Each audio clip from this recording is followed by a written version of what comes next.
It is April 22nd and it's 6:30. Good evening, everyone. I'm calling this meeting to order at the North Clackamas School District School Board meeting. We are in open session. I hope everyone listening is having a wonderful day and a wonderful week.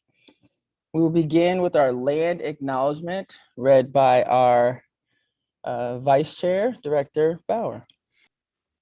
Thank you, Chair Ford. We acknowledge the land on which we sit and which we call the North Clackamas School District. It rests on the traditional and indigenous lands and village sites of the native peoples of the Kalapuya, Chinook, Malala, and Clackamas. We take this opportunity to offer gratitude for the ability to learn, work, and be a community on this land. And we offer thanks to the original caretakers of this region. We recognize the historic policies of colonization, genocide, relocation, and assimilation that affected Indigenous and Native families, both past and present, and will affect those in the future, and honor the resilience and the revitalization of our Indigenous and Native communities. We pay our respects to the elders, both past and present, who have been the stewards of this land throughout the generations. Thank you, Director Bauer. Moving into our agenda, the first thing on our agenda is our minutes from April 8th, 2021. I will open the floor for a motion. I move that we approve minutes from April 28th. McVeigh, second. It's been properly moved in second. Any discussion needed? Seeing none, I'll go around robin. Director, all in favor, just raise your hand. I can see you all. Excellent. All opposed, you have the same right. Okay, minutes are approved. Moving on to our consent agenda. We have 6 items. That's employment changes, 2021-2022 board meeting schedule, inter-district transfers 2021-2022, middle and high school fees 2021-2022, Milwaukee Academy of Arts contract extension, and NCEA memo of understanding. I'll open the floor for a motion. Director Stradel, move consent agenda that includes employment changes, 2021-2022 board meeting schedule, inter-district transfers, 2021-2022, middle and high school fees, 2021-22, Milwaukee Academy of the Arts contract extension, and NCEA memo of understanding. Been properly moved. I have a second. Bauer, second. Been properly moved in second. All in favor, please raise your hand.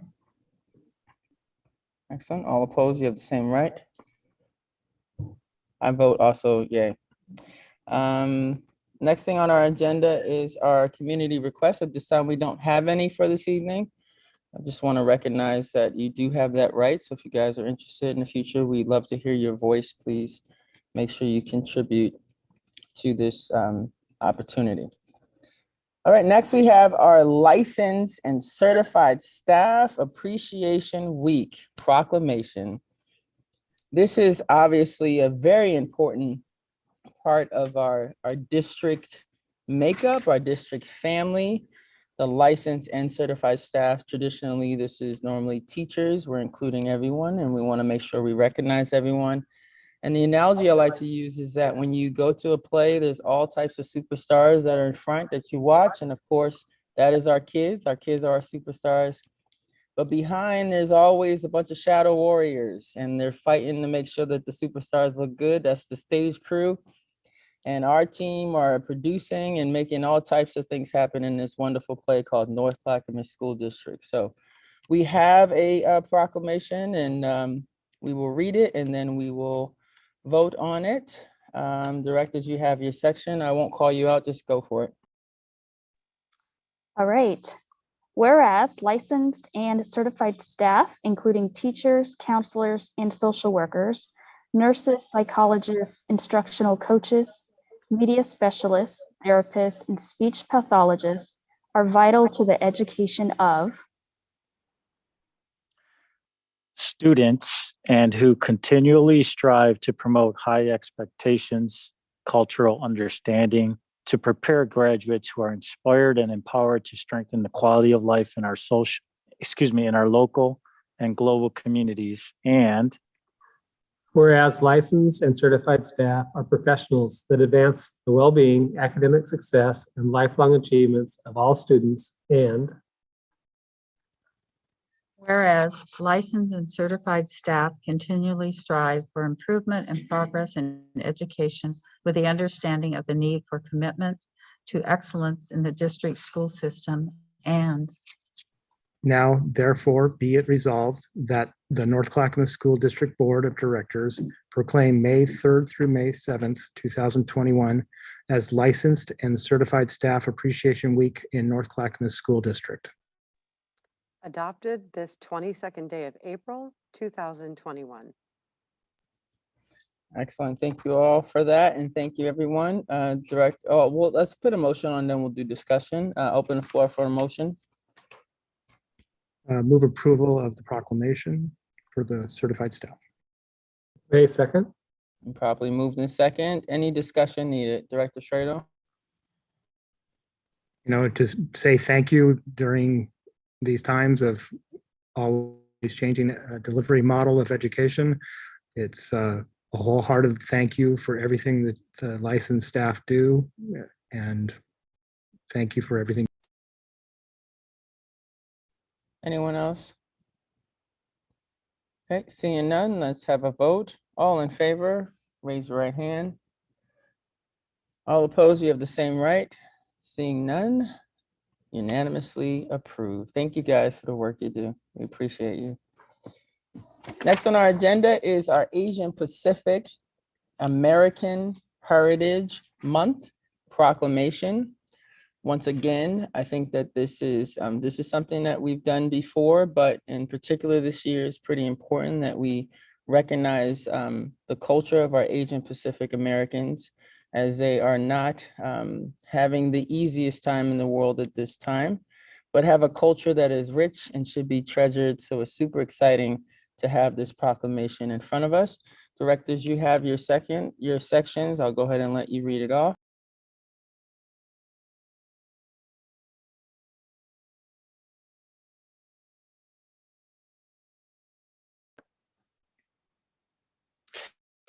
okay, whereas Asian and Pacific Americans have lived and worked in Oregon for more than 200 years, contributing to the state's rich history, economy, and culture. And whereas Asian and Pacific Americans have helped advance our community's prosperity through their contributions to all fields of education, business, the arts, economic development, science, and technology. And whereas Asian and Pacific American history is marked by a struggle for freedom, equality, justice, prevailing over the adversity of exclusion, persecution, incarceration, and disparities. And whereas the vibrant history and diverse cultures of Oregon's Asian and Pacific Americans are here to be honored as a central part of our state's story and shared across all Oregon communities. And Whereas the month of May is nationally recognized as a time to celebrate contributions of Asian Pacific Americans to our society and collective history. Therefore, the North Clackamas School Board hereby proclaims May 2021 to be Asian Pacific American Heritage Month in North Clackamas School District. Adopted this 22nd day of April 2021. I'll open the floor for a motion. This is Director Wei. I make the motion for May as Asian Pacific American Heritage Month in the North Clackamas School District. Director Perez, second. Been properly moved and second. Any discussion? Yes, Chair Ford, I just wanted to again thank the opportunity for our board for continuing to honor and recognize the culture and the heritage and the identities of many students and families and communities in our district. Some people might not know this, but we have about 65 different languages that are spoken in our district. And many families who have, through immigration and resettling here as former immigrants or refugees, have been calling North Clackamas their home, either recently or for many decades and generations. So just really want to again thank you, thank the board, thank the community for supporting these proclamations that mean a lot to folks like me and my family and my community and students. And lastly, I know that last month we also passed a declaration that specifically denounces anti-Asian hate as a result of the pandemic, and really wanting to center students in particular who have been impacted by just a lot of the negativity surrounding COVID and the bullying and the hate speech targeted towards them. So I feel like this is just the next step in, again, continuing to honor and protect and preserve our families and students' identities in our district. So thank you so much. Thank you. Other comments? Well, seeing none, I'm just going to say that this is Asian Pacific American Heritage Month's proclamation, but this is also me. And in our country, if we can start to recognize how we exist in all things, then I think that we can seriously have progress. So I think I appreciate everything that everyone always says about all of our proclamations. But when it comes to heritage, if it's American, it's all of us. It's not just me, it's all of us, it's we. Thank you guys for that. Let's go ahead and vote. All in favor of approving this proclamation, please raise your right hand. Unanimously has been approved. Thank you guys.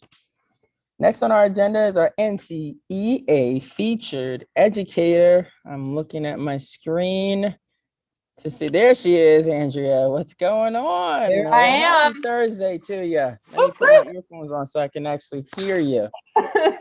Can you hear me okay? Okay, it's been a technology day. Some days are like that. The Googles get really tired. Oh, excited as always. As April concludes and we head into May, we asked members to nominate a colleague who identifies as Asian American Pacific Islander and demonstrates distinction in their profession. As with all these awards, part of the nomination always includes an understanding that celebrating the heritage of our educators of color is year-round and important. Nominees included Akari Anderson, Alexi Navarro, Ashley Atami, Bai Zhen, Linda Lim, Rachel Wong, Sandra Shadron, and Teresa Just. Tonight, I am pleased to announce Martin Kwan as the NCEA featured educator. Martin not only teaches orchestra at Alder Creek Middle School and Rex Putnam High School, he also facilitates the AAPI student affinity groups at both locations and provides anti-racist professional development to his colleagues. Martin was nominated by 17 fellow educators from all different subjects and levels. What follows are the highlights of the comments his colleagues made when nominating him for this award. And Martin, just so you know, I sent you the full text of all of it because I think it's important for you to hear each and every word that was said about you. Martin exposes his students to a variety of music far beyond the Eurocentric staples in most orchestras, and he gives his students a historical context to work from so they understand the music beyond the paper. Martin started and advises the AAPI Affinity Group for Students, which provides a safe space for our AAPI student population to meet each week. He works tirelessly to meet the needs of all his students so that they are confident and competent musicians. He is gracious and kind and also willing to share his story and his labor in an act of vulnerability that only serves his colleagues. I believe he does this in a fierce endorsement of community and ultimately as an advocate for progress and justice for his colleagues and students. Martin is a catalyst for change towards anti-racist education. He always speaks his truth. Martin bravely shared his own experience as a Korean American educator and created a slideshow of API resources, a collection of essential learnings, videos, and ways we can help combat racism against the API community. As an orchestra teacher, he is dedicated to bringing out the best musician in each student, many of whom pick up a violin for the first time as a 6th grader and stay with his program to become skilled musicians by their 8th grade year. Martin is kind, patient, and engaging. Every year, many students approach me to tell me what a great teacher he is. I'm always hearing stories of how he gives his own time to help students reach their best. Martin is a glowing example of a lifelong learner as he continues to research best practices and thoughtfully implement changes in his teaching to benefit students. Martin has been refining his grading practices and creating opportunities for students to find joy in music rather than focus on nickel and diming their way to get the points. It has been so inspiring watching him grow in his leadership role this year. He uplifts the experience of AAPI educators while also supporting the learning of his colleagues. I worked with Martin at Alder Creek and now at Putnam. He continues to learn and grow to meet the needs of all our students, and his actions have moved many colleagues to reflect and change. Martin is an equity warrior, providing resources to other educators to learn more about AAPI experiences and examine and change his grading practices to be more equitable. Martin is a fantastic teacher who engages all his students. He is an advocate in the fight against racism. Our staff is richer with Martin on it. Martin understands the stakes at hand when he promises sharing and does so anyway. What an extraordinary gift. He founded and continues to facilitate anti-racist learning with staff while co-facilitating the AAPI Student Affinity Group. He serves our community with humor and grace inside and outside his classroom. Martin is honest and open in sharing personal and impactful things and shaping our staff to be better. He uses very creative ways to engage students in understanding the power of music. Martin has continually strived to make the schools he works in, as well as the orchestra program relevant and current. He's brought amazing current music from a diverse group of composers to our student school and community. Martin has led our anti-racist PLC group, and this PD and PLC group has had the most impact on my own practice. As a BIPOC teacher new to the district, Martin was one of the first people to reach out and make me feel as if I belonged. Further, throughout the school year, through his actions, he has taught me about the importance and values of valuing and supporting and uplifting other Black, Indigenous, people of color, and educators. For too long, we BIPOC individuals have been pitted against each other, he always reminds us in our affinity spaces. I feel privileged to work alongside him. It is a great honor to present Martin Kwan with this award tonight. And Martin, I'll turn it over to you. Thank you so much, Andrea. Wow, that's a lot to process. Yeah, thank you so much. Hi, everyone. I would just like to start with some gratitude. Thank you to the Board of Directors for formally recognizing API Heritage Month and for allowing me the time and space to speak to you today. Thank you for NCEA for using the Educator of the Month awards throughout the course of this year to highlight educators of diverse backgrounds. I look forward to more opportunities where we uplift and honor BIPOC staff in our district. Most of all, thank you to my wonderful colleagues for your kind words, your support over the years, and your friendship. Some I have met 6 years ago when I first started teaching. Some I have met when the school year began. Some I have met most recently, and some I have met somewhere in between. I have learned so much from you and have found my voice because of you. I know that I have said this to some of you, and I certainly don't say it enough, but I think the world of all of you. I appreciate you. So a moment of honesty here. I am really bad at accepting awards and just accepting compliments in general. Hooray for social anxiety, right? I find this to be even more true this school year in CDL, where I don't feel like I'm at my best as a teacher. Between not being able to see my middle school students at all this year to the inevitable barrier that online platforms create, there have been many challenges. But it hasn't been all bad though. My students and I have still been able to create meaningful connections despite the barriers. I have met or have reconnected with such wonderful young people this year. I have seen many students increase both their musicianship and love of music despite the challenges. I'm sure there is learning loss, yes, but I just want to honor the amount of resiliency that our students are displaying this year. They are making it work through the midst of many challenges at home, in school, and not to mention a global pandemic. Their perseverance should be acknowledged and celebrated. This year has given my colleagues and I a great opportunity to rethink how we are doing school and which students we actually serve. It has been a humbling time of self-reflection and change in the hopes of better outcomes for all students. I see a need for this to continue both at a building level and a district level, as there is still a mountain of work ahead of us. I suppose it is the orchestra director in me that is never quite satisfied with just okay. I also see a need for the continued hiring and retaining of BIPOC staff. I did not see or know many other BIPOC staff in my first year, and it was very isolating at times. I certainly did not feel safe speaking up.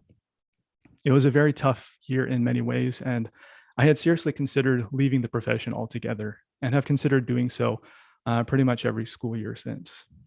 It feels at times as though someone who looks like me is just not meant to be a teacher. This has improved little by little, especially at Alder Creek, where the number of BIPOC staff have increased over the past 6 years. It has been refreshing to find community together. The level of mutual support and care has been great to experience, and I hope for more of this for all BIPOC staff across the district. I think listening to the concerns and needs of BIPOC staff and responding with appropriate action is a great way to start. I look forward to seeing how we improve in this area as a district. Now, I know I've been talking for far too long. If this were the Oscars, they would have been playing the cues for exit music already. But I just want to end the same way that I started, with gratitude. I am humbled to be the recipient of this award. Thank you to the board of directors, to NCEA, and to my colleagues for giving me the time and space to speak tonight. Thank you for this award. It is a great honor. Well, thank you so much, Martin, and congratulations to you. Awesome, awesome achievement. And now that I've heard all this stuff about you, it makes sense why you have this wonderful mic. Now it makes sense. Sounds important to you. I get it now. Board members, anyone have something they'd like to say? Director Bauer? Congratulations, Martin. And you didn't speak too long. Every word you said was appreciated. I'm so glad you are still here. Perseverance is what I see and I hear, and being a teacher in these days is so tough, but thank you for persevering. And I just looked at our strategic plan again. There's 5 words that are across the top: equity, engagement, care, integrity, and excellence. And you've checked all those boxes. So congratulations. Thank you so much. Director Perez? Yeah, thank you, Chair.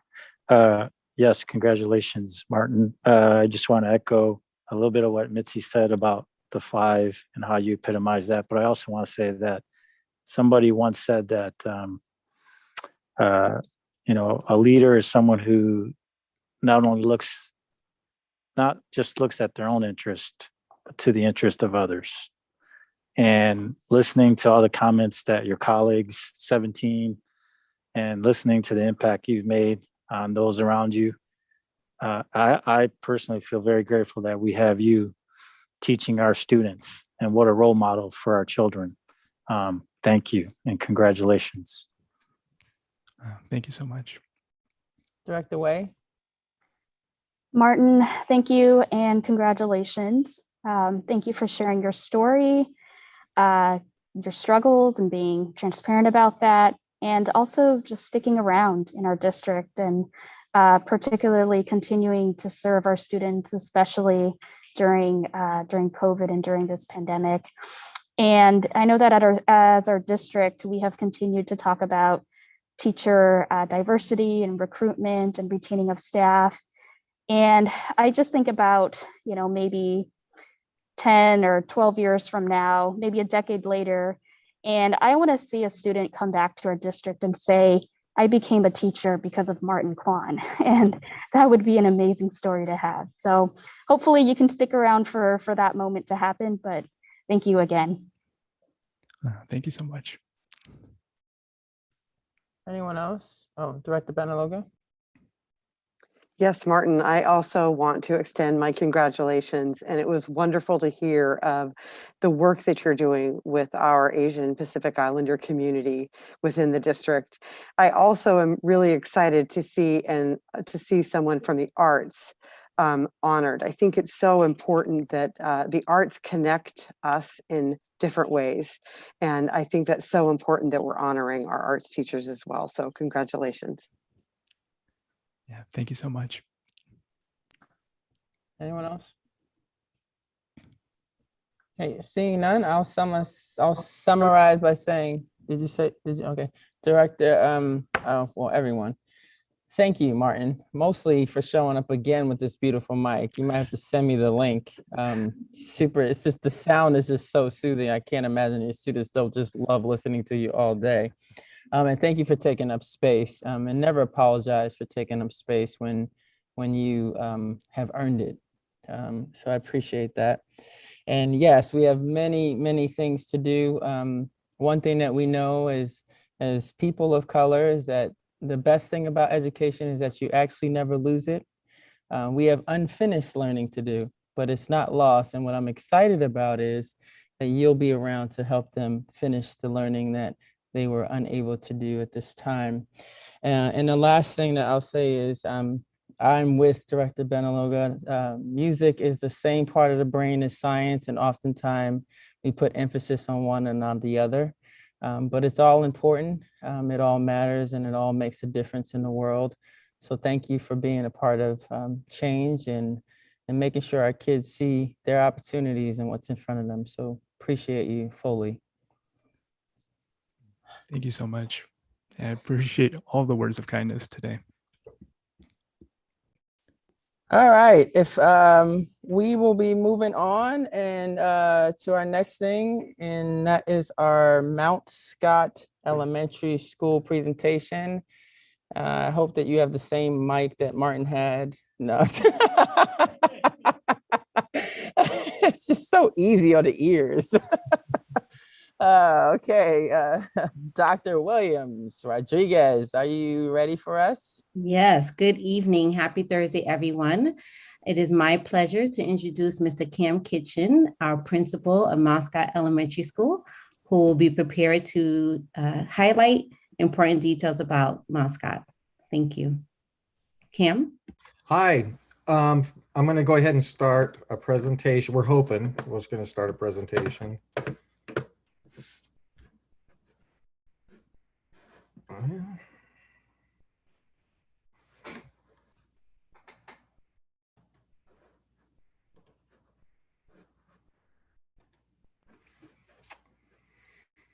And thank you for having us tonight to be able to share a little bit about Mount Scott.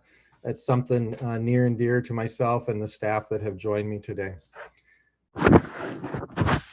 I want to just kind of take a little moment just to outline what the presentation today.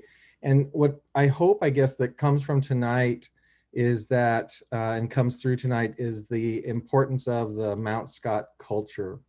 I think it's the culture that is driving a lot of the celebrations and success at Mount Scott. I'm going to be joined with some staff members today. Jen Goodrich and Amanda Hayhurst, our 5th grade teachers. Our school psychologist, Alicia Cortez, will be joining us, and school counselor, Kathleen Egley. And these are important folks because they were involved in some of our celebrations. We're going to bring together some staff and student voices, literally voices, in a video with fingers crossed, and also spend a little bit of time talking about our transition from CDL to hybrid with some more student and staff voices. And then we just want to end tonight with one family's experience. It's a family that had to leave the area to another state, and they just shared a letter that I think kind of sums up Mount Scott.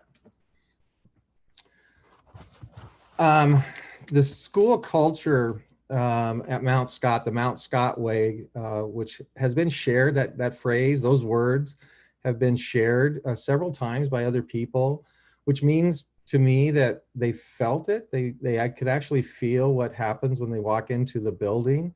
And so to hear that from families, the Mount Scott way, the vibe, the culture, to hear it from other district folks and people who have visited, I think it speaks volumes about the culture at Mount Scott. We really try to bring everyone's voices together for every choice and decision. And the importance of that is in every decision you get folks who advocate for the decision. And what we see at Mount Scott is we see classified staff advocating for student decisions and choices. We see first grade advocating for fifth grade and fifth grade advocating for kindergarten. And so all of those choices and decisions are part of that Mount Scott way. One of the examples, the celebration video I want to share tonight, I think is an example of a person new to North Clackamas. It's our music teacher, Rachel Pawnee. She's new to Mount Scott. She's new to North Clackamas, newer, and yet she comes up with this celebration. And I think it's just a really good example that I want to share a little bit later. The one thing that the Mount Scott way, the culture has done this year especially is the momentum to carry us through a really difficult year. And we've really leaned on each other and leaned on who we are as a staff and as a community as we've worked through that.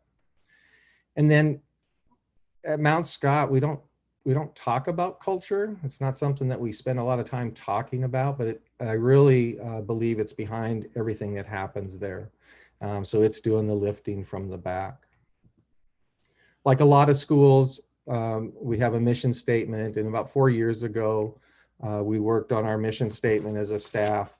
And the things that came through from that really were that we want to welcome every person into the building where they are. And that's academically and socially, we want to watch them grow.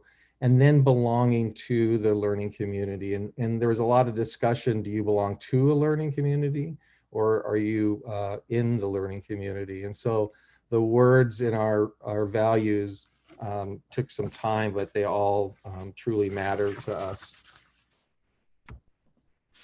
Here's some celebrations.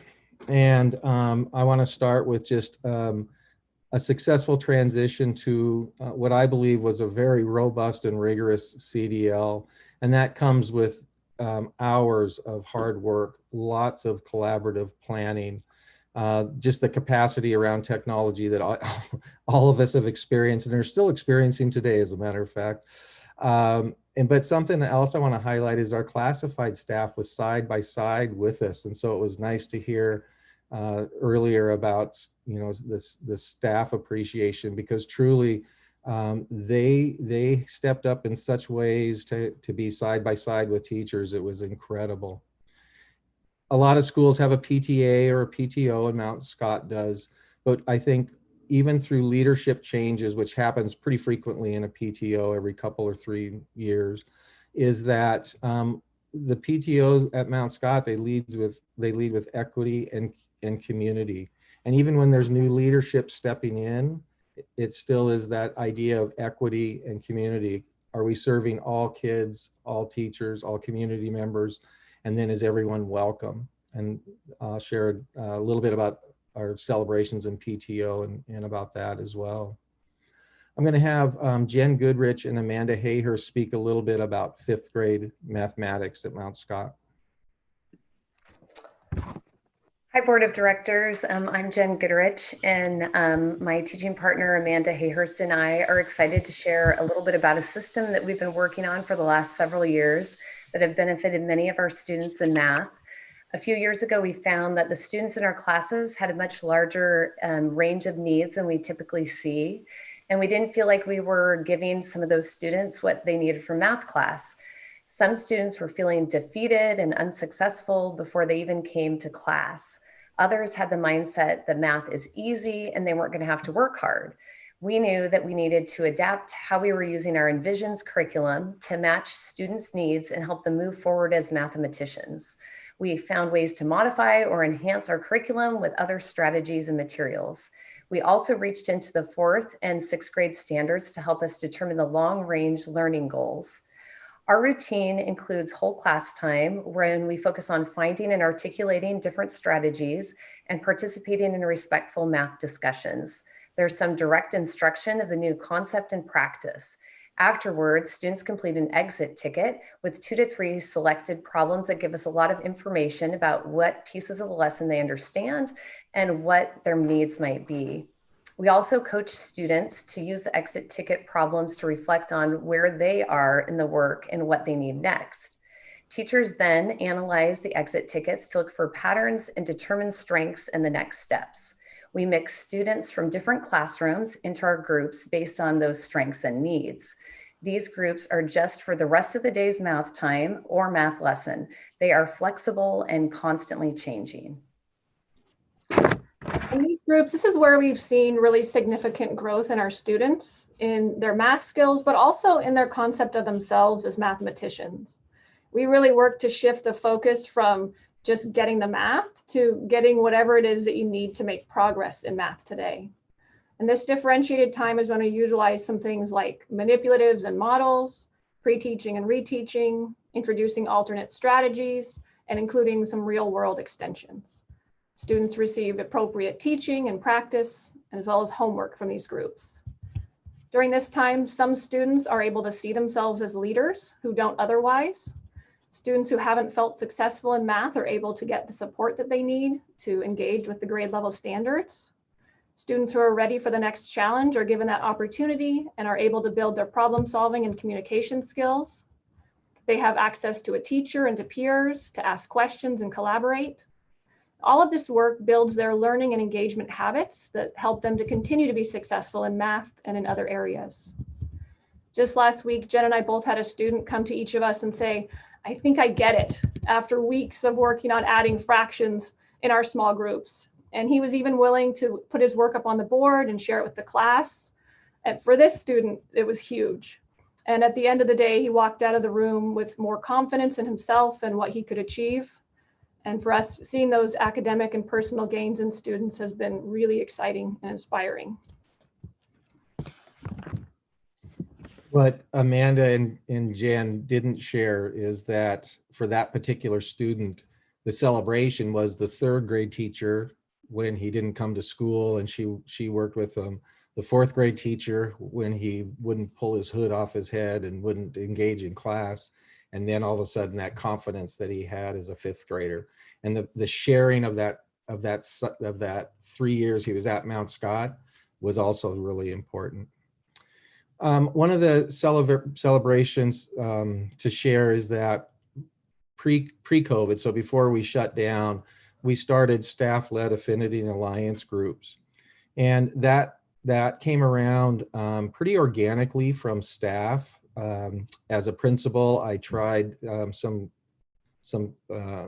was an attempt at some stop and goes for alliance groups. And really the staff wanted to step in there and really build those relationships. And so we had 6 staff members, one of them a classified staff member that wanted to participate. And we got together briefly, worked together, just building a framework, sharing resources, debriefing, and providing support.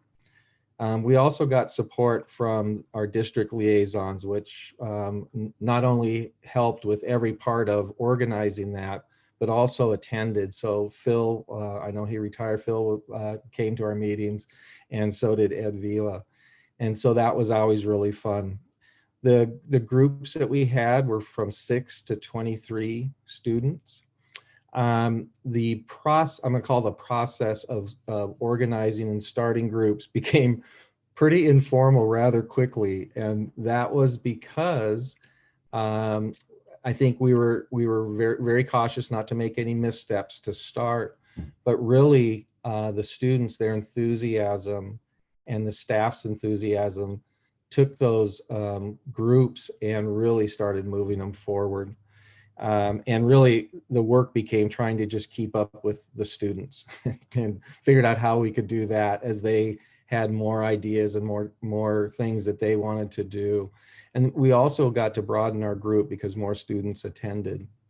And what we learned from that is that the trust that families had with teachers and the trust that students had with teachers was what made that what was somewhat of a kind of a rigid, uncomfortable process become very comfortable very quickly. And we started in last year as well, and then got shut down due to COVID. And so that stopped. And so that was one of our celebrations as well. Our school psychologist, Alicia Cortez, is going to speak to our sensory room that she helped work with. Hi, like Mr. Kitchen said, my name is Alicia Cortez, and I have the pleasure of being the school psychologist at Mount Scott Elementary School. And I want to talk a little bit about our sensory room, which started about 2 years ago. So at Mount Scott, we wanted to create a sensory room that was a little bit different.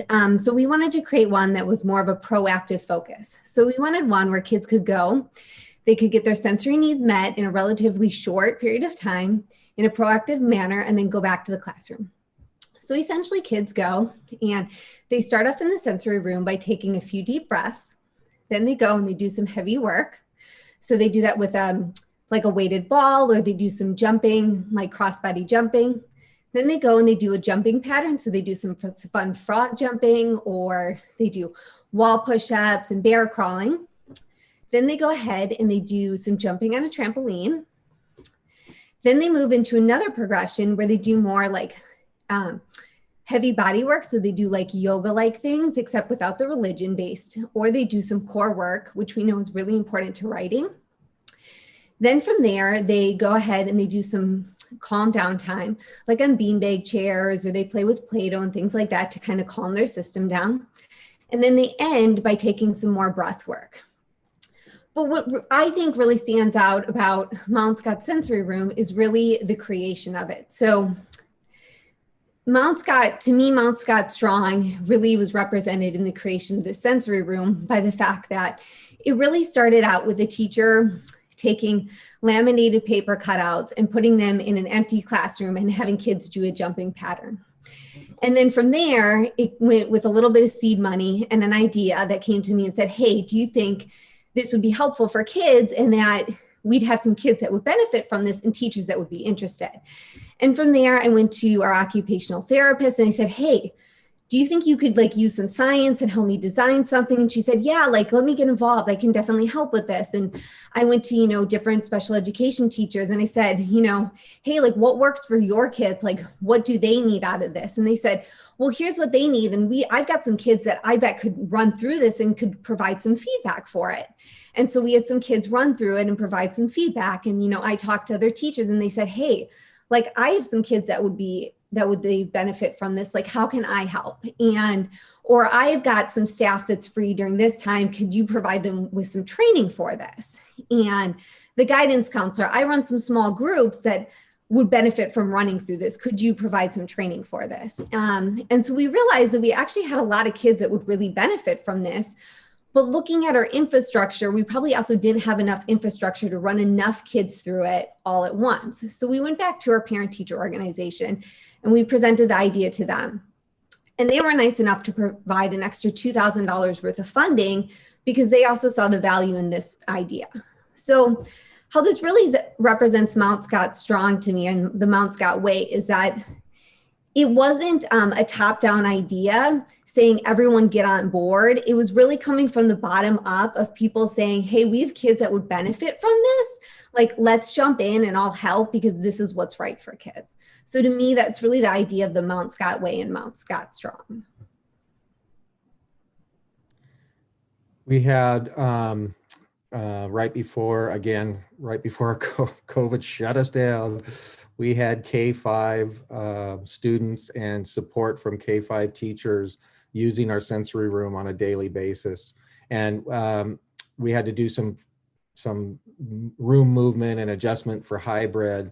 And again, the idea that we're not willing to give up that space because we know the value when kids come back fully.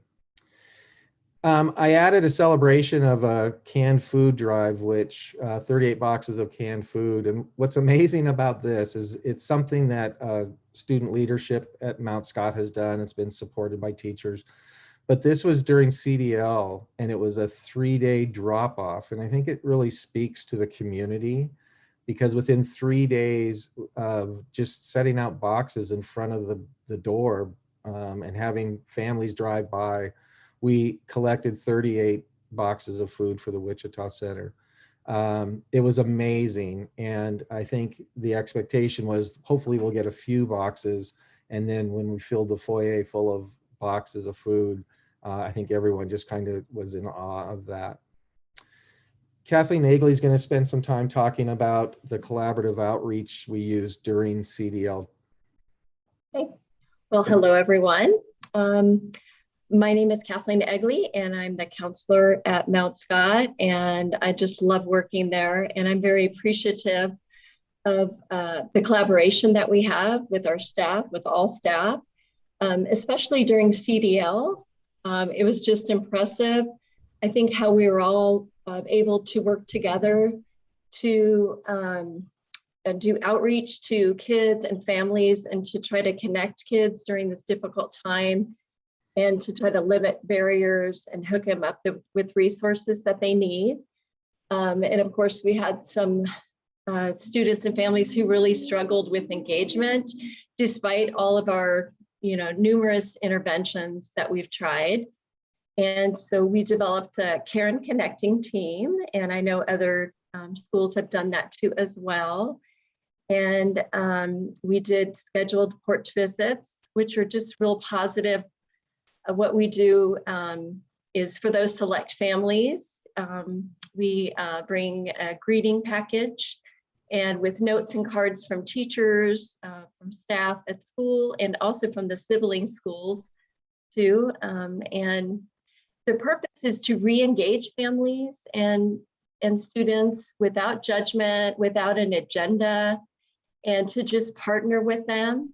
And the value is to really demonstrate our care and concern and our willingness to partner with them, to build trust, to learn about families and their cultures and their belief system, and to build upon that.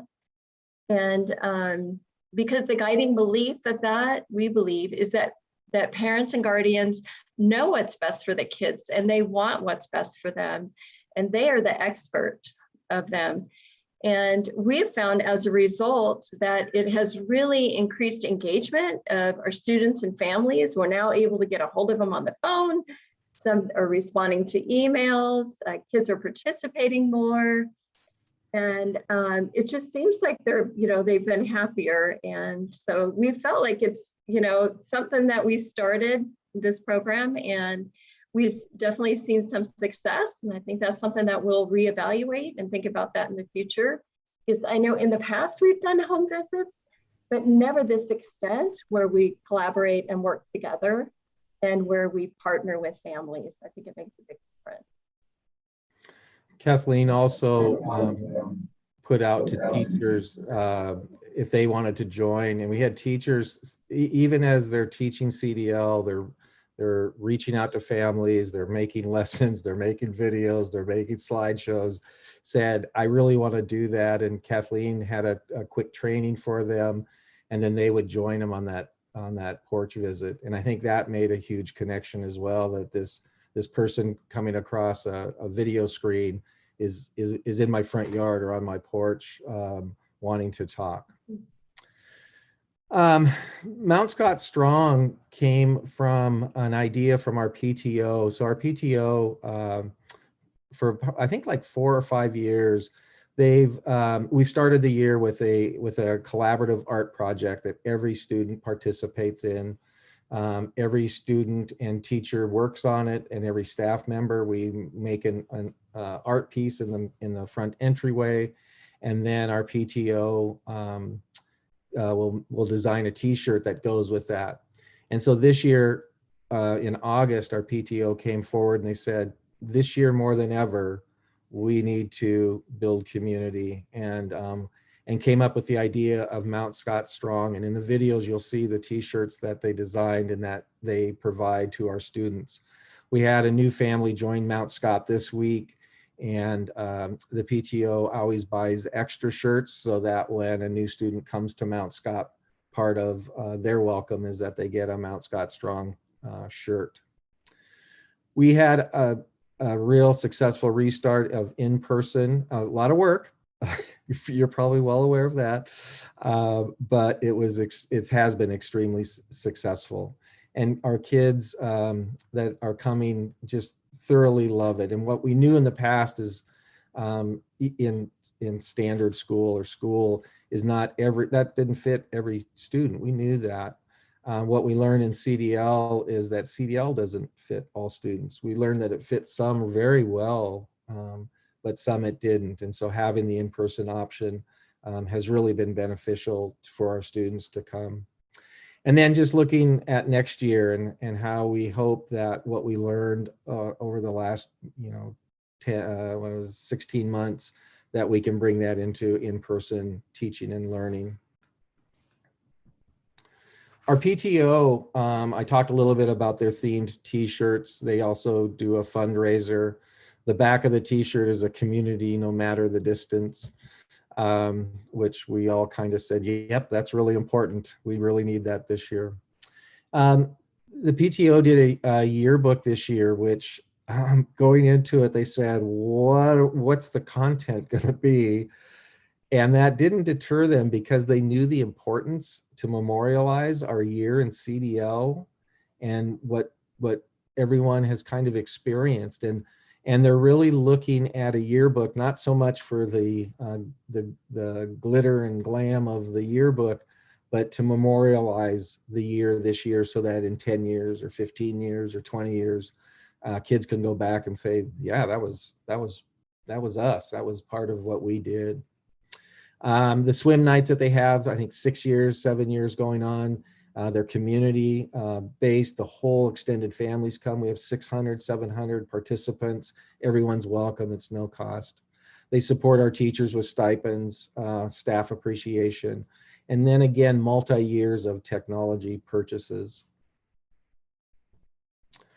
So I'm going to share a video. I'm hoping to share a video. I'm going to share a video that Rachel Pawnee put together. And I think it's just a great example of someone walking into a building, and she's only in our building for a short time. She calls me up and says, I got a great idea. It's a great idea. I want to teach the whole school a brand new song. I want to use ALS or ASL so that they can sign the whole song. Everyone's going to sing it, and I'm going to make a movie. And I said, wow, that sounds amazing. And so here's that movie.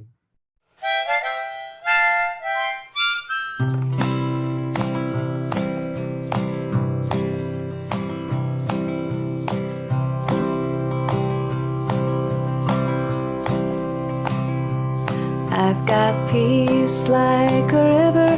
I've got peace like a river. I've got peace like a river in my soul. I've got peace like a river.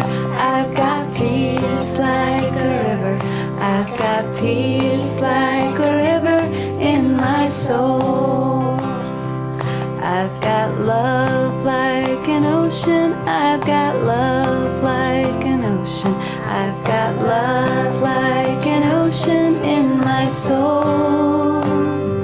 I've got love like an ocean. I've got love like an ocean.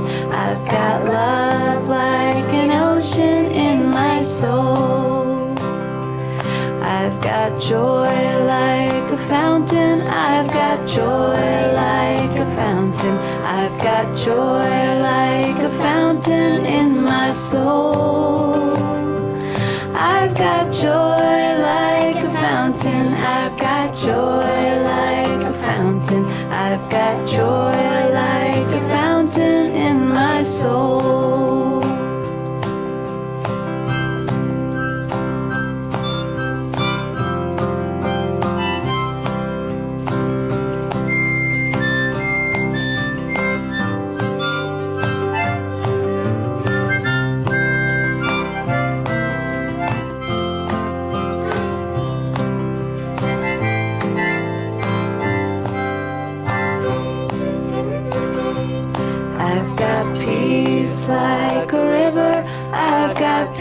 peace like a river. I've got peace like a river in my soul. I've got peace like a river.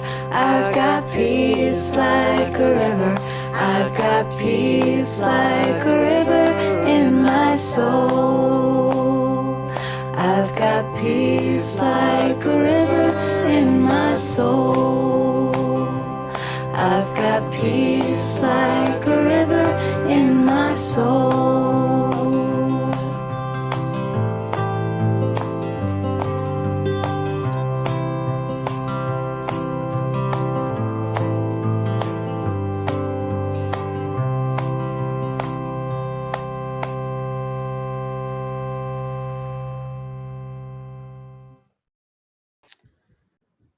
So the transition or the change between CDL and hybrid, as I shared, everything I think is going really well. But the process, the middle of that, I was in my office. I think it was a Wednesday, and I get an email, and attached to it is the video I'm going to share in just a second. And the student, Brandon is the student, he said, "Mr. Kitchen, share this with every adult in the building." That was his email. And a little bit about Brandon. So Brandon is a 5th grade student. He's been at Mount Scott since kindergarten. I think it was 2nd grade when he declared that he was going to be a teacher, that he definitely was going to be a teacher, and he was definitely going to teach at Mount Scott. And every year he continues with that. I'm going to be a teacher, and I'm going to teach at Mount Scott. He wanted to be a principal for a little bit, but then he decided, no, I'd rather be a teacher. And so this is his video. And I got to tell you, after a pretty tough, long day and week, and I shared this with Kalia at that evening, just because it really it made the day for me, and it really changed the perspective of a hard day. Hi, you guys, some teachers, they don't know me, but some teachers know me, and some staff, because I'm filming this to all staff and teachers. And my name is Brandon, or you already know, my name is Brandon, and I've been here for 6 years, and we are going to hybrid, yay! But we're not having the same usual teachers, probably because, I know I'm in Mrs. Hayer's class, and also this video's not on the internet, but it's posted on YouTube, but it's unlisted, so I can just give it to you guys. And I'm really sad that we won't have the usual normal teachers, and I just want to say thank you, if I don't ever meet you again, or this year, because I'm going to Rock Creek next year. Thank you for all the adventures I made. It's really fun being on Mount Scott, and I'm Mount Scott strong. So yeah, if you ever see this, maybe not. Actually, I am going to post this anyways. Thank you for all the fun adventures. If I don't get to see you in person or in the rest of the school year. So thank you. Me and all my friends love you. We are posting a picture for the yearbook soon. So yeah, have a great day. Have a great school year. Because, you know, the teacher stuff, it's stressful teaching online. I know. I'm not even a teacher, and I don't work that hard for online school. But thank you for all the fun adventures and all the stuff. And I'm not Scott Strong. So, we love you, me and my friends. Everybody loves you. You work hard. Thank you for all the hard work you've been working, even this year, because this year was a load. Yeah. My Mount Scott teachers and staff, and Mr. Kitchen, and Miss Savage, and Miss Corson. Bye. My Mount Scott Strong. At the end of a day, I don't know how that can't pull you out of a tough day. The last thing I want to share is just a letter from a family that moved away. And I'll give you a second just to read through this, because I think they sum up the school quite well.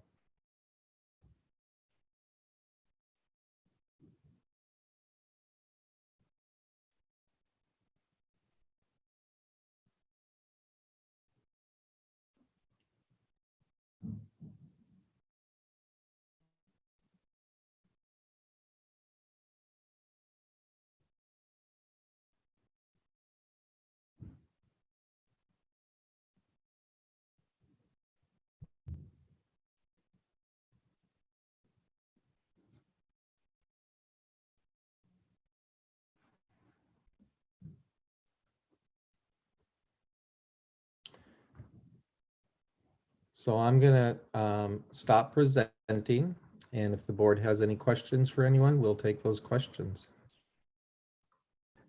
Director McVeigh. I have a couple questions and just comments. First off, Cam, what a great environment you have created. That song, who couldn't get into that song? And I was reading the comments, and Kinsey wrote, "It's a safe place to talk about feelings," and bravo for kids to even talk about their feelings, let alone knowing that it's a safe place is an accomplishment. So that's just amazing.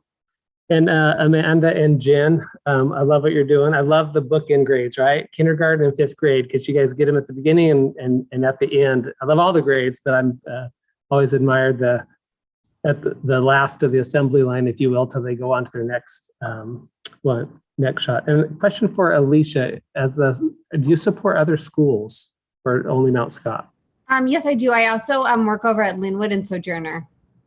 Is their sensory room set up similar, or is this something that you're just doing at Mount Scott? No, it's something that I'm just currently doing over at Mount Scott Elementary. Great. Loved hearing about it. And then Kathleen, thank you for partnering with families. I think that's going to continue to be so important as we get back to some sort of normalcy and then into the fall. So great job, everybody. Thanks.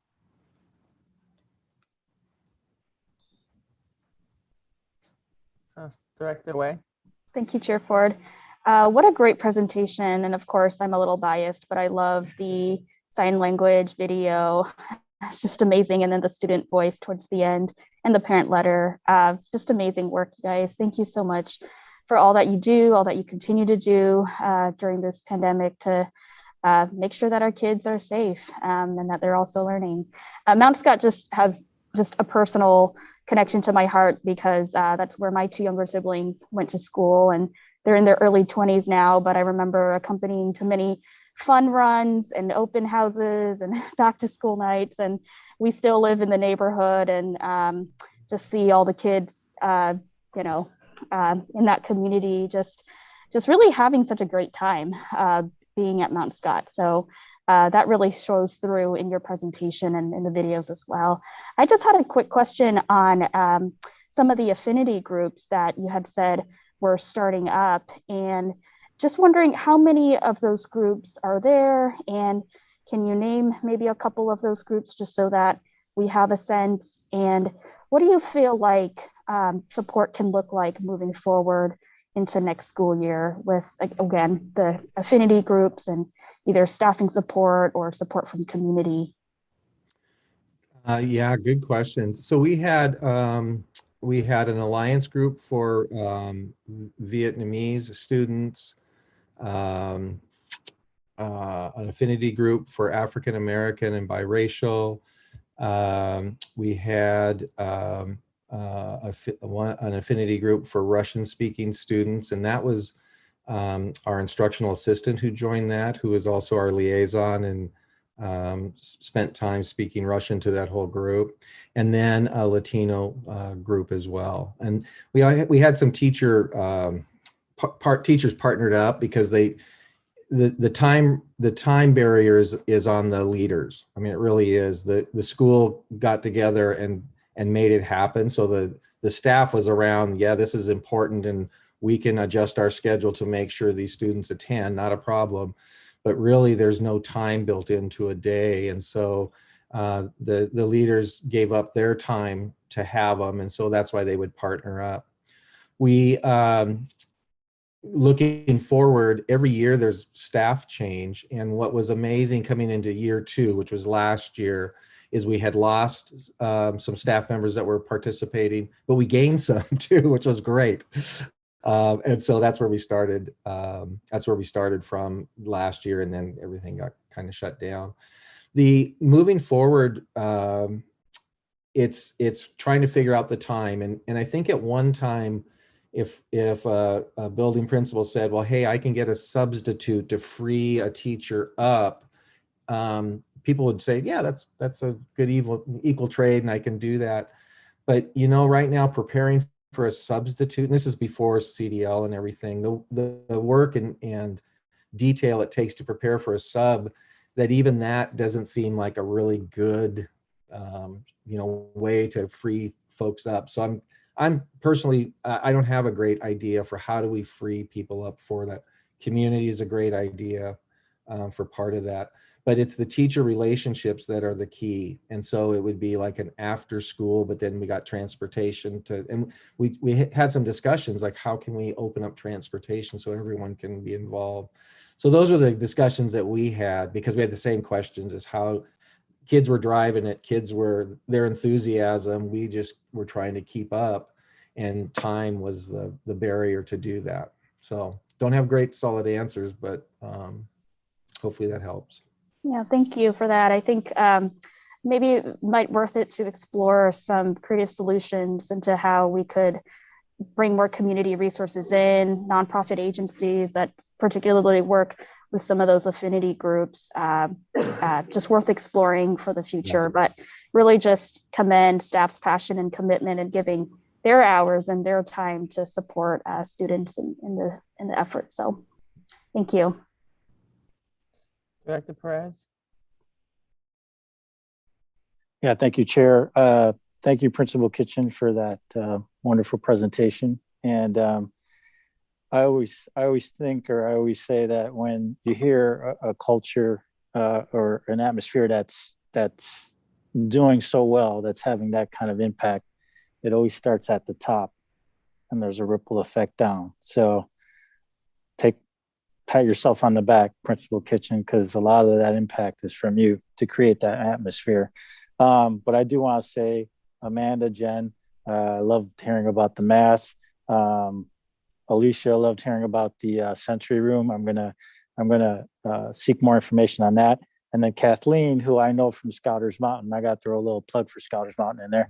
Kathleen, who I've talked to at Scouters Mountain before, I'm curious because you said something that really impacted me when you talked about the porch visits and how connecting with parents and how it was easier to get a hold of them and connect with them, because ultimately this is benefiting the children.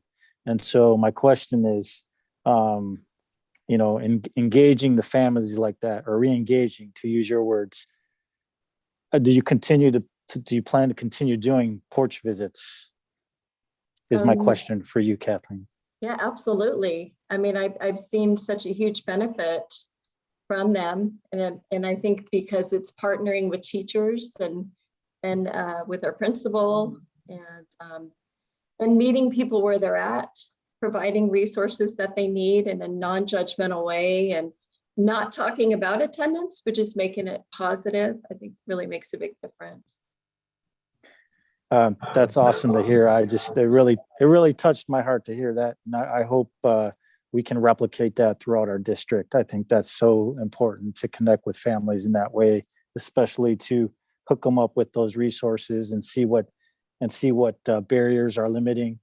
And it's something our superintendent said, Superintendent Otterbeck, it's not what you say, it's not what you do, but it's how you make them feel.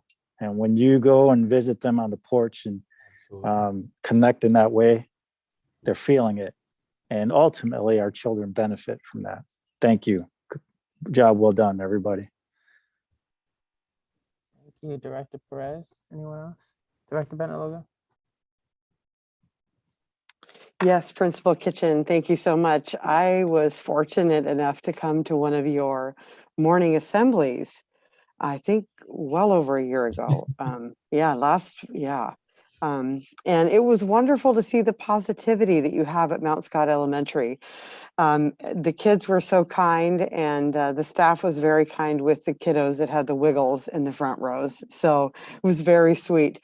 I also just want to mention that I just think it's wonderful to see, and I think that this is what we're looking for, where each staff, each school community really thinks outside the box as to what's going to be the best thing for our kids.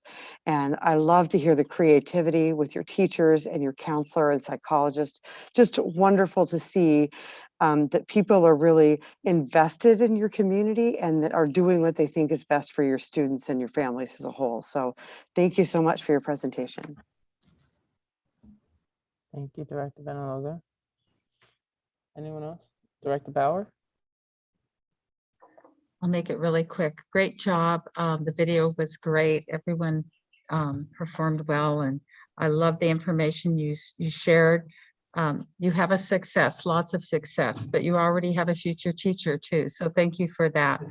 And I enjoyed that, the focus on continual learning and what did we learn by this, but great job. And the PTA over there is great. I've visited them and they all work together so well. Thank you. Thanks, Mitzi. Thank you, Director Bauer. Seeing no one else, thank you guys. Mount Scott Elementary, I think that we're all Mount Scott strong tonight after that. I appreciate you guys for all your hard work that you have done and will continue to do. Thank you guys. Thank you for having us. Okay, next on our agenda, we have the superintendent's report, and we do have a stand-in. Eventually, it won't be a stand-in, but Dr. Shay James, what do you have for us? Well, hello and thank you. Good evening, members of the board, staff, students, parents, and community members watching our meeting this evening. Superintendent Utterback had a family emergency this evening, so I will be giving his report tonight. So I'll jump right in. This is our 4th week of elementary hybrid, and operationally and instructionally, the model is working well. On Monday, we will begin our secondary hybrid delivery model. We're very excited to have students back at every grade level throughout the school district. We've also moved and shifted our athletic programs into the spring sports season. And earlier this week, it was announced that winter contact sports will be allowed to move forward later this spring. And yet, with all of this good news, concern still remains. Unfortunately, we continue to see COVID cases impacting our schools, and in all cases, the infections have occurred outside of school. However, as a result of infected individuals coming into schools and campuses, staff and students are being quarantined. In most cases, this means quarantined students are moving to online instruction for up to 2 weeks. We cannot stress to our community enough that while we've made great strides during this pandemic, it is not over. COVID cases are negatively impacting our schools, requiring us to shut down in-person learning cohorts, our athletic teams, and putting staff and students, and ultimately their family members, at risk of serious illness. So we're asking that please, for the next few months, continue to wear masks, continue to physically distance yourself from others, and when you or your child have been exposed to the virus or experiencing COVID-related symptoms, please report and isolate for the required number of days. Taking these actions will help keep our schools open and will allow us to continue to offer athletics and activities for our students. So I'm going to shift gears a little bit. And as we're in the midst of preparing our school budget for next year, the legislative co-chairs of the Ways and Means Committees have proposed a state school funding allocation of $9.1 billion for the next biennium. This is less than a % increase over this year's current funding level and will not allow us to maintain our planned current service level moving forward without having to significantly access our reserves. Expenses such as utilities and insurance are increasing well in excess of 1%. All education associations are advocating for a state school fund of $9.6 billion to maintain current service levels. And we truly appreciate those advocating for public education and reaching out to state legislatures. And with these efforts, we remain hopeful that the full legislature will increase state funding that would allow school districts to continue to operate at current levels over the long term.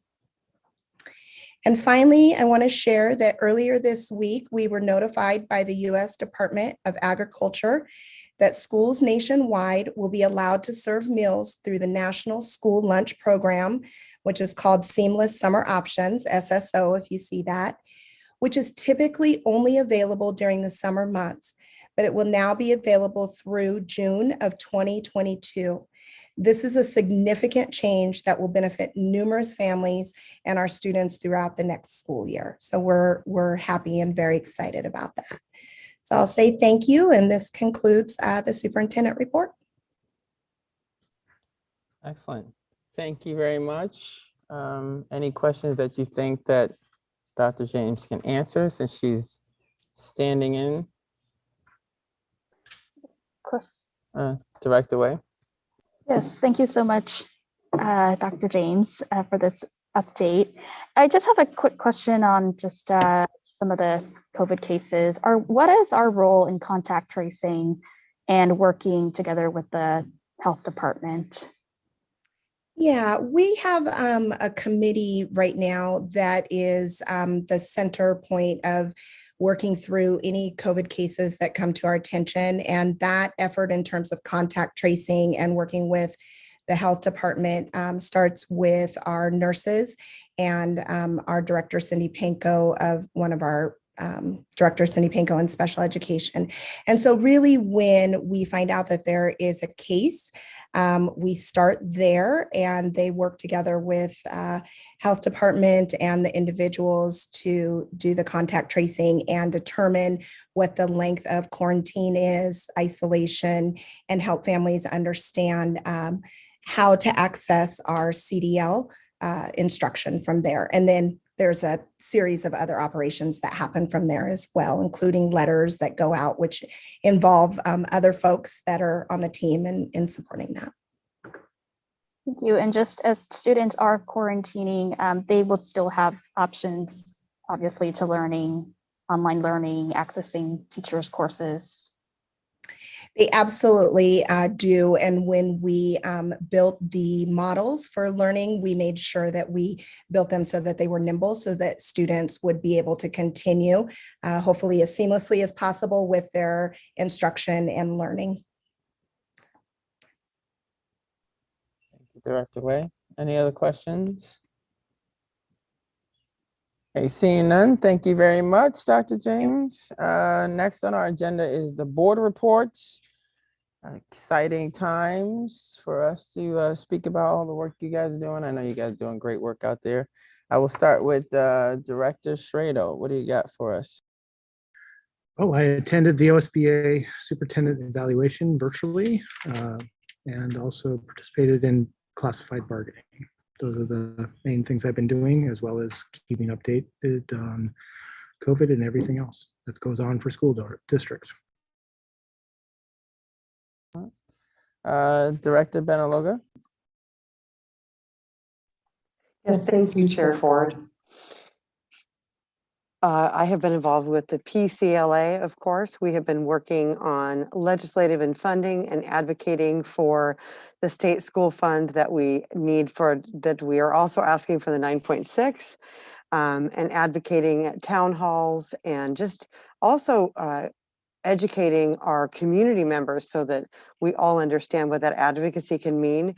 One of the things that we think is so important is sharing with our legislators what the dollar amount looks like for North Clackamas and how it's going to affect our schools directly.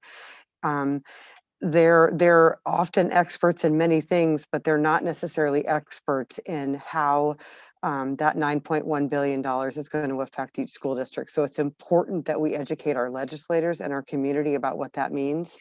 And also I've been involved with the Wellness Committee, which again, always shout out to Megan. She just does a wonderful job engaging our employees and really working on the health and wellness of our staff within the district. And then of course, budget meetings. So that's what we've been doing. Thank you. Thank you, Director Benaloga. Director McVeigh. Thanks, Chair Ford. Besides talking to a lot of families about how to finish strong and what the fall looks like, I've been working along with all of my board members on the budget. We did have a benefits committee where they do great work where we're trying to provide quality benefits while maintaining or at least minimizing benefit costs. And then we have started bargaining with process with NCEA and OSEA. So that is always great to be virtually, at least, with all those folks. And it just sounds weird, but it's a ton of fun, actually. So that's it. Director Way. Thank you, Chair Ford. Last week, I was able to attend the Budget Committee meeting. And of course, we heard a legislative update on budget, school funding, also college career readiness through Measure 98 update, curriculum update, lots of updates during budget meeting. But there was one particular piece of legislation that I wanted to highlight, and that was moving forward with prohibiting hate speech and symbols in schools. And that was also part of the North Clackamas School District's legislative priorities for this year. And it passed in the House, and it's on the way to the Senate right now. And I just wanted to stress just that the importance of that bill, and that it was also brought forward by a student here in Oregon to really address safety and creating a safe space, particularly for students that have been impacted by hate speech and hate symbols. So really glad to see that passing. I also was able to pop in for a couple minutes to a Healthy Relationships Team Summit that was actually organized by the YAC, or the Youth Advisory Committee from Milwaukee High School and MA. And that happened 4/12 to 4/16. And it was just amazing to see the youth come together to talk about a couple of different topics that each day they focused on: health and wellness, relationship building. And so one day focused on yoga, another day focused on creating safe spaces for LGBTQI plus youth, reproductive justice. Again, these were all topics that students wanted to discuss and brought forward. And if some of our board members remember last year, this group also came and spoke to our school board and did a great presentation. And last but not least, I asked them, how are you doing during this pandemic, and how's it going for you? And a lot of the students stressed the importance of mental health and continuing to check in with each other, especially during this time, and how it was just important to access the school-based health centers and the clinics that were provided in our district. And a lot of them were also excited for the transition back next week. So so I was able to pop in and say hi, and they're going to be continuing to meet as a leadership group, and all board members are welcome to join and attend the meetings. Excellent, thank you. Director Perez. Yeah, thank you, Chair Ford. For board report, I also budget meetings, PCLA, attended PCLA. Although one thing I do want to share is that I got to pick up my son from a hybrid school the other day. The very first day, which was last week or a couple weeks ago, and he ran to the car when I picked him up. He ran to the car, he jumped in, he took off his mask, he had this big smile, and he just was so thrilled to be back. He's like, "Can I just stay for another 3 hours?"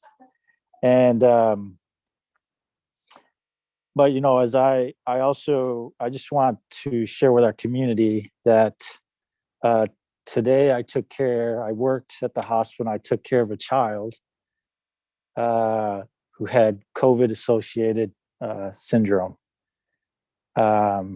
So I just want to reiterate, even though we're all back we're starting to get back to school, please, for your children, for our families, for our community, wear your mask.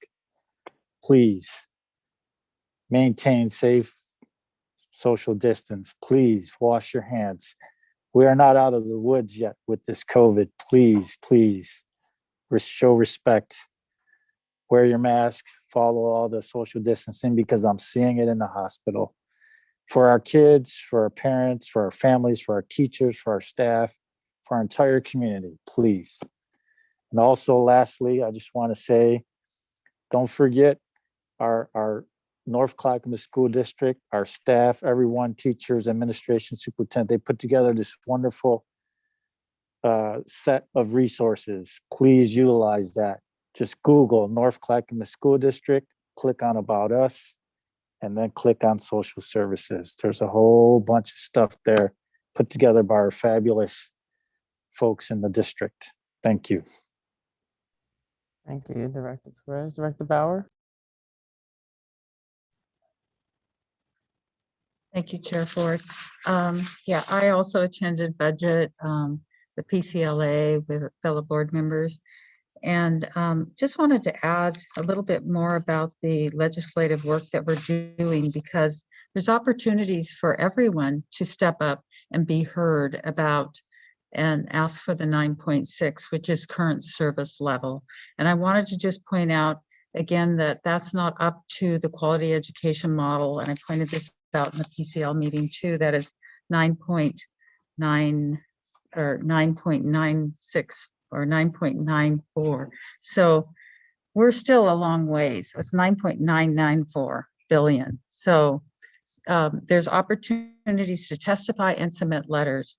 On Saturday, April 24th, 1 to 3, you can sign up to testify. So check that out. It's the Ways and Means Roadshow is what they call it. And part of this too is that we found people are not understanding. Yes, we're receiving special funds for the summer from the state. We're receiving ESSER dollars, federal funds, but those are one-time funds that are earmarked for the needs as our kids come back in school. The 9.6 that we're asking for is to keep our programs and our staff. So I just want to add that. Other than that, attended Madres and listened to their needs. They meet every noon on Monday. And I think that's it. Thank you, Chair Ford. Thank you to all the directors. I too attend the budget committee meeting, just so that the public is aware that is part of the responsibility as a board member to attend that committee. Other committees are limited to the number of board members, but that committee is important because obviously without a budget, we can't function. And I just want to piggyback on what Director Bauer was saying. I think that many of you listening may understand everything about the budget. You may be a numbers person. It'd be easy for you to metabolize that information. And for some of you, it might be more difficult and challenging. Your time is short. And so we do understand that it's not always easy to understand it. So I suggest you pick one topic that you are very interested in and learn about that and follow the bills that are being talked about in legislation right now, and just focus on your one topic. If we all focused on one topic, we would cover them all together. So don't get overwhelmed by it, but try to take some action in some way. Other things that I did, I got to speak to an educator student. She interviewed me for her essay. That was a lot of fun. I also sit on the Education Recovery Committee for the governor. We're doing a lot of discussion on how we do and will not do for the future. So that's great work, and excited to be on that with many other great leaders in the state. In addition to that, did a school board chat for the state of Oregon. We got a lot of people interested in school board, and so we had some great discussions on what it means to be a school board member and responsibilities. Also attended bargaining with some of my fellow board members. And last but not least, I did what most of you guys are doing. I was a mom, and I am also still teaching at home. And next week, one of my kids will be going to hybrid as a middle schooler, and we are moving through that. And so, yep, most of my time is board member, but with a job and kids at home, I'm doing exactly what you're doing, juggling balls. So fun times. And that's it for board reports. We are moving down the list. Next thing on our list is quarterly financial reports. Galen, we are early. I am counting on you to keep us that way.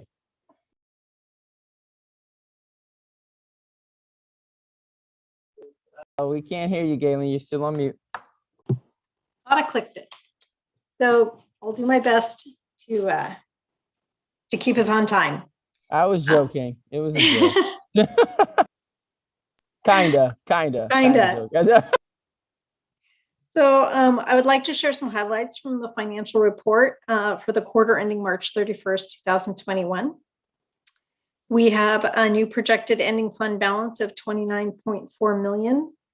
which includes revenue reductions of $1 million in property taxes, a state school fund reduction of $1 million due to lower transportation expenses being reimbursed by the state through the transportation grant, $1 million reduction to high-cost disability grant due to lack of outside placement of special education students, and significant reductions for a lack of fees, rentals, and indirect costs for grants. Revenue adjustments that are expected in the next month but are not included in this report include the May adjustment for the 2019-20 state school fund, which we anticipate to be a substantial increase, and the May 2020-21 state school fund adjustment, which now reflects the reduction of $1 million for the decrease in the transportation grant. Expenditures are significantly lower in several areas. Most notably, salaries and benefits are reduced, first due to the layoff of transportation staff, the reduction in certified substitutes, the movement of the virtual online program salaries to the ESSER 2 grant, and the movement of some certified staff to the student investment account grant. Although there are savings in supplies and materials, there has also been an increase in costs for purchased services. These financial projections have been adjusted to reflect our move to hybrid learning. Also, as part of the financial report, you have received the investment reports showing the type of investment, the maturity date, and the fund for which the investment is held. Interest rates have stayed steady in the local government investment pool at 0.75%, which is lower than it's been in at least almost 10 years. But the district is working to maximize the investments and maintains a healthy cash flow. Are there any questions? Do you have any questions from the board? I seeing none. Thank you, Galen. Appreciate that report. I'm sorry, Director Benaloga. Galen, excuse me if I'm confused. I had a question on that. It says projecting ending fund balance on 6/30 of 20. Is that supposed to be 21? It should say 21. Okay, all right. All right. Good catch. That is a typo, I Director. apologize. Okay, all right, thank you. We always need many eyes. Appreciate that. Any other questions or comments? I seeing none. Thank you, Galen. Thank you. Next, we have our Native American Alaskan Native Title VI grant. This is an action item forward. I'll take my glasses off so I can see you guys. Shelly, how are you doing this evening? I am doing well. Thank you so much for having me tonight, Chair Ford, and thank you, directors, for your time tonight. I'm here this evening to talk about our Native American Alaskan Native Title VI federal grant. This will be the third year that North Clackamas participates. Each year for the last couple of years, we go through the application process and then bring it forward to the board. If you recall, the first year we participated in the grant, we had about 43 students who participated, and it was amazing. It was very exciting to see. And for this next coming year, we have over 130 students participating in the grant.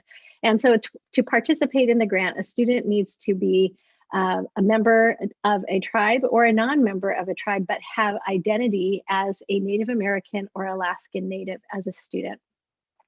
That's very exciting. The goals of the grant, of course, are to support the cultural wealth of our Native community and of our students, and to support the academic growth and achievement of our students who identify as Native. We have a parent advisory that meets multiple times during the school year. They're very active and they're involved, and they are very wonderful people who advise the school district on many topics. Most recently, we have had a series of meetings on the impact of the social studies curriculum. Some of you are aware that the state has passed a bill that integrates into social studies and to other areas of the curriculum, Native studies and Indigenous studies. And so our Native community has been meeting with our social studies department through teaching and learning and talking about their experiences as students in their childhood and what their hopes and dreams are for their students now as we look at history through the lens of Native people and hear the stories from firsthand accounts, which is very exciting to have their input. I really appreciate their honesty, their transparency, and their commitment to continue to partner with the school district in improving this educational experience for each student in our district. Other things that our advisory helps us do each year, we also host culturally specific events that uplift and celebrate the cultural heritage of our Native community. And even during COVID and distance learning, that is something that our community came together and did. We host our meetings through a Google platform, and we were able to have consultants who are Native elders in our community come and speak to the group and elevate and lift our understanding of the impacts of things that are happening in the Native community.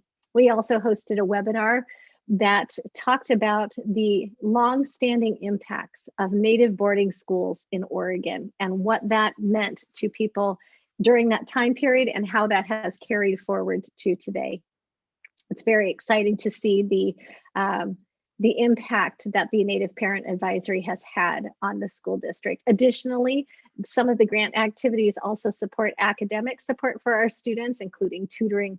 I wanted to share a story with you that absolutely just lifted me when I read it. It was a parent who emailed saying, "Thank you so much. I needed to let you know that my child no longer needs tutoring. When we first started the school year, the child is a first grader, he was not reading at the area where we wanted him to. And now, after the help of his tutor, he is not only at grade level, he is the top of his class." And this parent was just overjoyed with the growth that she had seen from her student. Students who are participants in the grant have the ability to participate in things such as the after-school tutoring that help lift their academics across. So my thanks to our Native Parent Advisory and our students who are participants in the grant. And we are looking forward to the application of the grant this year. Thank you so much. Any questions, Chair and directors? Thank you guys for that. Director Bauer, you have a question? A question and comment. Thank you, Shelley, for that report. So this is a grant that every year you have to reapply. Is that correct? We Okay, do. As an advisory, the parents have the choice to apply year after year or apply for a 4-year grant. And the parents made the choice to apply year after year, knowing that we're growing the grant. Once the grant is established, and if you chose, for example, our first year with only 43 students, our grant funds would have been replicated each year for 4 years at the 43 student level. So the parents asked, let's do this year to year until we have more students who are participating so that we can leverage those dollars for more activities that support our Native students across the district. Well, thank you so much. And you answered my question about what you're doing during COVID. And I was able to attend with, I think, Director Way, your event pre-COVID, and that was great. So thank you for continuing the work and the activities you're doing. Thank you. Okay, this is an action item. I will open the floor. I move to approve the Native American Alaskan grant, Native Grant Title VI. McVeigh, second. I'm gonna table your second for a second. Can you read the sentence for me, please? Okay, I move to accept the superintendent's recommendation that the board approve the request to apply for an Indian Education Title VI grant. Excellent. Properly moved. McVeigh, second. And properly moved in a second. Any additional discussion or questions needed?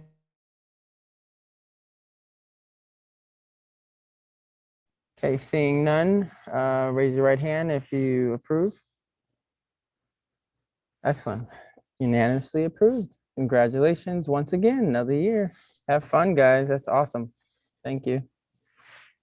Next on our list is our real estate.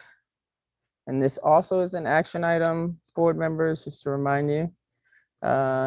Who's sitting? Is it you, Cindy? Yes, I am here. Awesome. Hello. How are you Hello. today? Thank you. I'm great. We are here, which I hope is the second to last step of a real estate sales agreement. This is regarding our 172nd property out in Happy Valley. Our buyer has come to us and needs to just get a tiny bit more portion of the property to make everything work on their plan, particularly for stormwater retention, which is requirement of the county and of the Water Bureau. And we happen to have a little piece of land that we do not need. There's a portion in the north west corner, I believe, of the property that does hold our retention pond. It is landlocked property. It is not something that we can market and sell for any other purpose, but we don't need all of it. And so we would like your consideration in declaring a portion of that property. It's a little bit over half an acre or so on that property. If we can declare that surplus this evening, and then allow our superintendent and staff to engage in an option for our buyer to lease that property and ultimately hopefully purchase it as well. So that's what we're here tonight for you. One extra step in this process, a creative solution to a very long process. Excellent. I'll go ahead and open the floor to first declare this property as surplus. Director Schradel, I move approval of superintendent's recommendation to declare approximately 23,160 square feet of property located within tax lot 223E07B-00591, the surplus property shown as on Exhibit A as surplus. Direct staff to sell or lease and place revenue from the sale of the lease of the property in the Capital Construction Bond Fund. And properly moved. I have a second. McVeigh, second. And properly moved in second. Any additional questions or comments? Okay, seeing none, all in favor, please raise your right hand. Unanimously passes. Thank you for that. We still have other things that we need to take action on in this area. I'll open the floor for another motion. Director Bauer, I move to approve to lease the surplus property to Cobalt Development, LLC, or successors and assigns for a period of 3 years with an option to extend for an additional 97 years for the purpose of providing a parking area, stormwater detention, and other services to serve the adjacent property located at 14721 Southeast 172nd Avenue. The amount of rent due shall be $70,000 payable upon commencement of the lease term. Execute an option agreement with Cobalt Development LLC or successors and assigns, providing Cobalt the right to purchase the surplus property for the sum of $75,000, the purchase price. All payments of rent pursuant to the lease agreement will be applied towards the purchase price. It's been properly moved. Can you say it again? I'm joking. I'm joking. Do I have a second? Schradel, second. Then properly moved this second. Any discussion needed?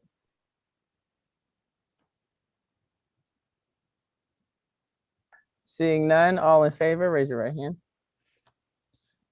Excellent, unanimously passes. Thank you, guys. Awesome. Thank you, Cindy, for sitting in for superintendent.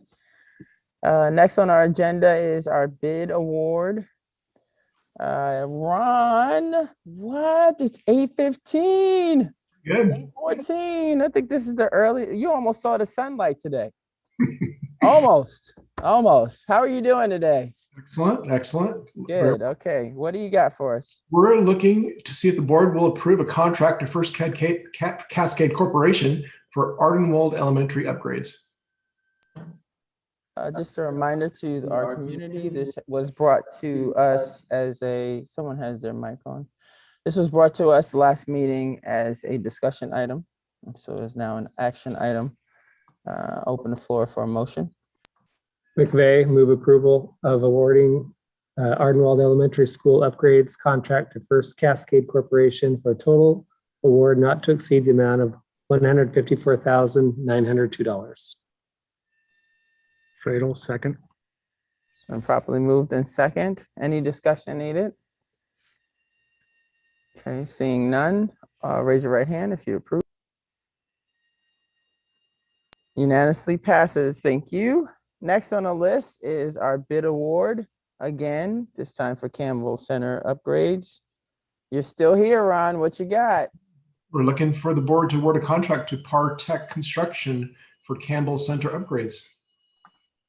McVeigh, move approval of awarding Campbell Center upgrades contract to Partech Construction for a total award not to exceed the amount of $596,600.